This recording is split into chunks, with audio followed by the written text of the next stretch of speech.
Saludos a todos los participantes de este foro chat. He querido tomar pues como tema para esta disertación los desafíos de la gobernanza global en un mundo multipolar. Durante décadas el sistema internacional estuvo organizado en torno a polos de poder bien definidos. Primero la bipolaridad de la Guerra Fría, luego una etapa unipolar desde la caída del muro de Berlín, pero hoy nos encontramos en un orden que está en plena transformación. Estamos ante un mundo donde coexisten potencias tradicionales, emergentes, actores que no son estatales, corporaciones y hasta transnacionales, que se disputan la autoridad y la dirección del sistema internacional. Ahora, esta transición nos plantea algunas preguntas clave. Primero, ¿quién lidera el orden mundial? Luego, ¿bajo qué reglas se lidera ese orden mundial? Luego, ¿con qué valores? ¿Y cómo se abordan entonces las amenazas comunes si no hay un consenso global? Un ejemplo que podemos encontrarnos recientemente, tenemos la guerra entre Israel e Irán y bueno, también cómo se ponen los papeles de los diferentes países, cómo se muestran ante estos conflictos y bueno, qué papel juegan y qué lugar o de qué parte se colocan cada uno de los países, ¿no? Es importante resaltar que esta multipolaridad tiene nuevos centros de poder. La multipolaridad implica una dispersión del poder y ya no hay un centro de gravedad, sino que existen varios polos que compiten, que cooperan al mismo tiempo. Tenemos a Estados Unidos, tiene aún el poder económico y militar. Tenemos por otra parte China como una potencia emergente y que es un líder tecnológico. Tenemos a Rusia que también es una potencia clave y que tiene un poderío militar bastante importante. Y bueno, tenemos otros países, otros actores como India, como Brasil, como Turquía, Arabia Saudita, Sudáfrica, entre otros, que bueno, reclaman una mayor voz. En este marco, dentro de lo que ha sido la problemática actual del conflicto, por ejemplo, entre Israel, Irán, el problema entre Rusia, Ucrania, la guerra, bueno, el problema del Medio Oriente, que parece nunca terminar, nos representa para nosotros un punto de quiebre a nivel global. Por primera vez, países que se cruzan ataques de alto impacto de forma abierta, sin intermediarios ni terceros amortiguadores. Es decir, países que están utilizando todo su poderío militar. Este conflicto, bueno, expuso las debilidades de un sistema multilateral. Por ejemplo, el Consejo de Seguridad, nos damos cuenta que prácticamente la ONU no está jugando el papel que debería jugar ante todos estos conflictos que se están presentando. Vemos una incapacidad para reaccionar con eficacia, paralizados los vetos, las divisiones internas, las potencias cada vez toman unas posiciones más divergentes. Estados Unidos, bueno, respalda abiertamente a Israel. China, Rusia juegan un rol un poco ambiguo, protegiendo sus propios intereses en la región, ¿no? Entonces, bueno, la lectura global, podemos decir que fue clara. Esta lectura global que nosotros podemos hacer, hay un orden mundial que los actores regionales pueden escalar conflictos sin consecuencias diplomáticas reales y las instituciones internacionales parece pues que carecen de autoridad para poder prevenir o contener estas crisis, ¿no? Ahora, bueno, ¿cómo nos manejamos nosotros o cómo entendemos dentro de esta visión también Venezuela, ¿no? Venezuela que está en ese sur global y de multipolaridad, pero que en medio de este escenario resulta un caso bastante interesante, ¿no? Venezuela trata de buscar posicionarse en medio del contexto de este mundo, ¿no? Ha fortalecido sus relaciones con China, con Rusia, con Irán, con Turquía, poniéndose como parte del sur global que desafía la hegemonía occidental. Ha respaldado públicamente a Irán, reforzando una narrativa antiimperialista que le permite consolidar alianzas estratégicas, especialmente en los sectores energéticos, militar, tecnológico, ¿no? Y bueno, al mismo tiempo ha usado la fragmentación de este orden internacional para recuperar unos márgenes de autonomía, es decir, negociar ese levantamiento parcial de las sanciones y bueno, presentarse como un interlocutor válido en espacios como por ejemplo los BRICS. Pero bueno, Venezuela también en medio de este contexto tiene también sus límites en cuanto a la gobernanza global, ¿no?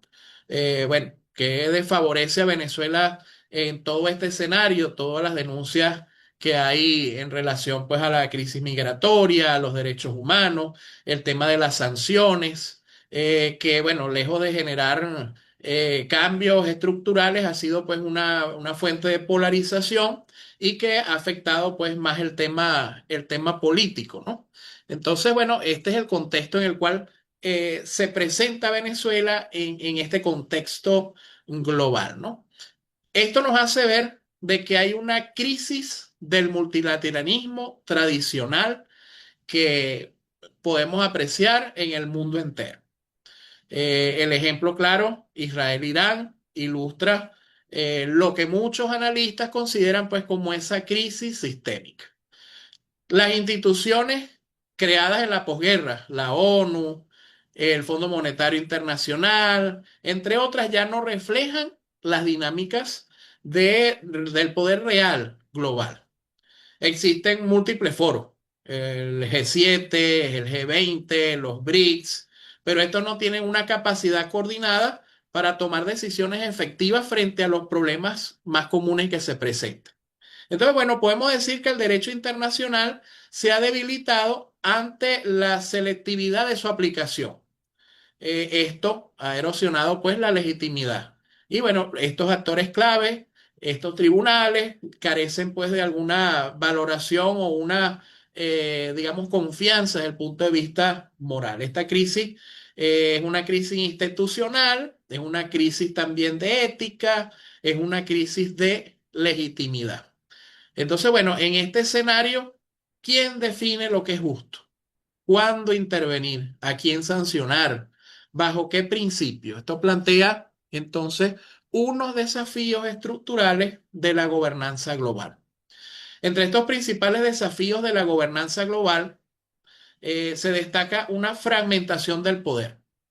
Hay una ausencia de liderazgo claro y una superposición de agendas que hacen que el sistema sea ineficaz. Especialmente la crisis como la del Medio Oriente da testimonio de esto. Nos encontramos entonces con un desafío que es la polarización ideológica. La gobernanza global se ha convertido pues en un campo de batalla entre, bueno, el modelo liberal, el modelo autoritario, los globalistas, los que defienden pues la soberanía. Esto lleva también a una desigualdad estructural.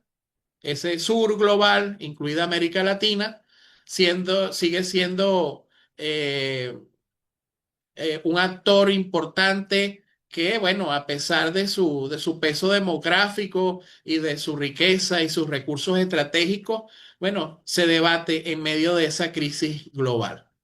Hay nuevos escenarios sin regulación, bueno, una guerra cibernética, la inteligencia artificial, el cambio climático, el tema migratorio, el desplazamiento masivo, pues, de personas que todo esto carece de un marco regulatorio sólido. Entonces, bueno, este es el panorama general que se nos presenta, todos lo conocemos, lo podemos ver en cuanto a las noticias internacionales y bueno, ahora, ¿cuál es el futuro de la gobernanza global en medio de esta situación? Bueno, avanzamos realmente hacia la búsqueda de una reforma profunda del orden institucional. Se necesita establecer reglas más equitativas, inclusivas, realistas, o si no, seguiremos en un escenario de gobernanza fragmentada, con conflictos permanentes, bueno, legitimidad erosionada, cooperación cada vez más difícil. ¿Cuáles son los retos que debemos presentar nosotros? Bueno, tratar de influir desde el punto de vista académico para que pueda democratizarse las instituciones internacionales, reconocer la diversidad de los modelos políticos sin renunciar pues a los principios universales básicos, incluir también a los actores emergentes, estatales y no estatales, en la construcción de soluciones compartidas, ¿verdad? Aquí tenemos la participación de las ONG, la participación de los académicos, la participación de los expertos. Todo ello pues va a ser necesario para que la gobernanza global en tiempos de multipolaridad ya no puede presentarse pues como un gobierno mundial ni como una hegemonía encubierta, sino que tiene que ser un tejido complejo de cooperación. Una cooperación, bueno, que puede haber tensiones, que pueden haber intereses, que pueden haber valores en disputa, pero que debe irse hacia lo que debe ser un respeto, hacia lo que debe ser realmente el entender pues la soberanía de los estados, pero por sobre todas las cosas tener objetivos claros para que podamos resolver los conflictos, ¿no? Las instituciones actuales que nos encontramos a nivel internacional ante un escenario de guerras, ante un escenario del cual nos encontramos actualmente, nos hace ver claramente que hay una crisis. Toca desde nuestra parte entonces también dar ese granito de arena. Estos foros, ¿verdad? Todas estas disertaciones que estamos realizando debe ser también una tribuna para que nosotros podamos plantear soluciones. Nos encontramos en una crisis que implica también un compromiso claro desde el punto de vista político, desde el punto de vista ético, desde el punto de vista jurídico, desde el punto de vista económico. Es importante entonces que también en este foro demos nuestros aportes, cómo entonces establecer una gobernanza en medio de esta situación y cómo hacer que se puedan establecer organismos que tengan una validez clara, que tengan una representación y que puedan ser más bien objeto para solucionar problemas y no para agravarlos. Bueno, muchas gracias a todos y esperamos su participación.